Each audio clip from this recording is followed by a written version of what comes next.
Thank you, Manish, and it's an honor to speak in front of such a illustrious team that I haven't seen in my global career thus far. So big round of applause for this team that we are today celebrating in moment. This team has done, and big round of applause for this team to have achieved the feat.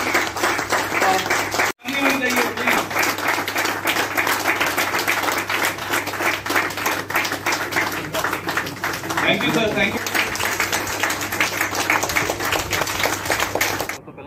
देखिए, देश को एक आवश्यकता थी कि हम स्वदेशी technology का विकास करें और देश आगे सुरक्षा के साथ टेलीकॉम सर्विसेज को प्रोवाइड कर सके। इस वजह से सरकार ने एक नीतिगत निर्णय लिया कि बीएसएनएल जो है देश में निर्मित टेक्नोलॉजी का ही उपयोग करेगा, और उस निर्णय की वजह से बीएसएनएल थोड़ा डिले जरूर हुआ है, लेकिन देश के विकास के लिए और देश के हित के लिए काम करते हुए एक स्वदेशी टेक्नोलॉजी को लेकर आया है, और जिसने भारत को 6वां देश बनाया है विश्व में जिसके पास अपनी डेवलप्ड 4G टेक्नोलॉजी होगी। और इसके द्वारा कि 4G शुरुआत है, इससे अब 5G और 6G की जो जर्नी है वो स्टार्ट हो रही है।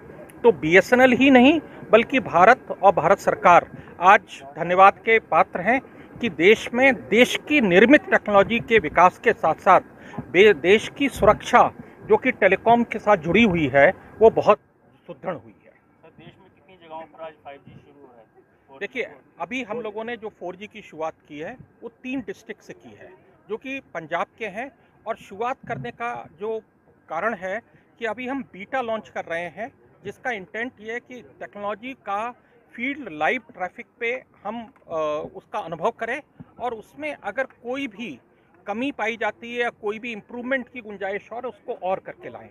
बीएसएनएल का अगले 1 साल के अंदर 1 लाख BTS जो है पूरे देश में लगाने का निर्णय है, और अगर हम पंजाब की बात करें तो लगभग 3,500 BTS जो हैं 4G के बीएसएनएल द्वारा लगाए जाएंगे अगले 12 महीने के अंदर। सर, पंजाब के कौन से जिलों में इसका शुरुआत की गई?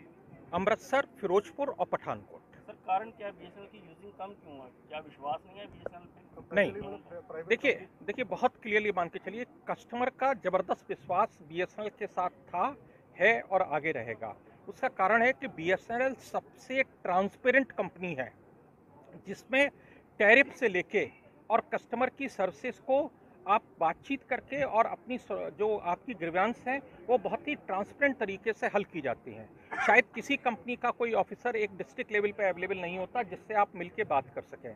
आप मान के चलिए कि बीएसएनएल हमेशा सब्सक्राइबर के द्वारा बहुत लाइक किया जाता था और लाइक किया जा रहा है, लेकिन चूँकि हम 4G इंट्रोड्यूस करने में थोड़े पीछे रह गए, इसलिए हम मानते हैं कि ये हमारी कमी थी। इस कमी को अब हमने पूरा कर लिया है, और कस्टमर का विश्वास और उनका भरोसा हमेशा बीएसएनएल के साथ रहा है, जिसकी वजह से हम बिल्कुल इस तरह से कॉन्फिडेंट हैं कि बीएसएनएल अगले 1 साल के बाद एक बहुत तेज़ी से अपने मार्केट शेयर को बनाएगा और बढ़ाएगा। सर, साल में कितने ग्राहक जोड़ते हैं?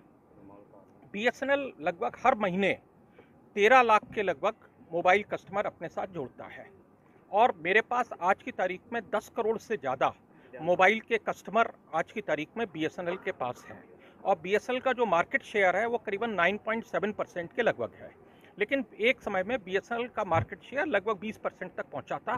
तो हमारा क्लियरली सोचना है कि 1 साल के अंदर जैसे ही हम नेटवर्क को लॉन्च करेंगे, हमारी सर्विसेज बेहतर होंगी, तो बीएसएनएल दोबारा अपने मार्केट शेयर को पहले से भी सुदृढ़ कर सकेगा और आगे बढ़ा सकेगा। साल में सर आमदनी कितनी है बीएसएनएल की आमदनी पिछले साल 20,000 करोड़ की थी, तो 20,000 करोड़ के रेवेन्यू के साथ बीएसएनएल है, और लगभग 14% का रेवेन्यू ग्रोथ पिछले साल बीएसएनएल ने की थी, और बीएसएनएल पिछले 3 साल से लगातार ऑपरेटिंग प्रॉफिट में है, और जिसकी वजह से बीएसएनएल अब नेटवर्क में इन्वेस्टमेंट करने की पोजीशन में पहुंचा है, और लगभग 23,000 करोड़ का इन्वेस्टमेंट अगले 2 साल में बीएसएनएल करने जा रहा है, जिससे कि अपने नेटवर्क को और अपने कस्टमर को अच्छी से अच्छी हम सुविधा देके उनको खुश कर सकें।